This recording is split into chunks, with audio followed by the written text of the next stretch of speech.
শক্তিশালী একজন নবী ছিল। উনি মালাকুল মাউতকে বলেছিলেন, মালাকুল মাউত, আমার মৃত্যুর সামান্য কিছু আগে আমারে বইলো, আমার একটা কাজ আছে। মালাকুল মাউত মৃত্যুর কিছু সময় আগে এসে বলল, সুলাইমান সময় শেষ, অল্প কিছু সময় বাকি, কি করবেন করেন। সাইয়েদনা সুলাইমান জিনদেরকে ডাকলো, ও জিনেরা, বিশাল একটা প্রজেক্ট আছে, প্রজেক্টে কাজ শুরু করো। আর কিছু জিনকে বলল, চারদিকে গ্লাস ফিটিং করা একটা রুম বানাও। সাইয়েদনা সুলাইমান আলাইহিস সালাম গ্লাস ফিটিং করা রুমের ভেতরে ঢুকলেন। এই রুমে ঢোকার দরজা নাই, হাতে একটা লাঠি নিলেন, লাঠির মধ্যে ভর করে দাঁড়িয়ে রইলেন আর জিনদের দিকে তাকিয়ে রইলেন। জিনেরা এত বদমাশ ছিল, সাইয়েদনা সুলাইমান দাঁড়িয়ে না থাকলে কাজ করতো না, দাঁড়ায় না থাকলে আজও লোকজন কাজ করতে চায় না, ঠিক কিনা?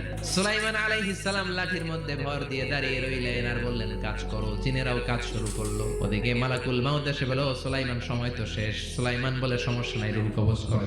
মালাকুল মাউত ওইভাবে লাঠিতে ভর দেওয়া অবস্থায়, দাঁড়ানো অবস্থায় সাইয়েদনা সুলাইমান আলাইহিস সালামের রূহ কবজ করে নিলেন। উনি এমন ভাবে দাঁড়িয়েছেন, রূহ চলে গেল, লাশ হয়ে দাঁড়িয়ে রইলেন। লাঠি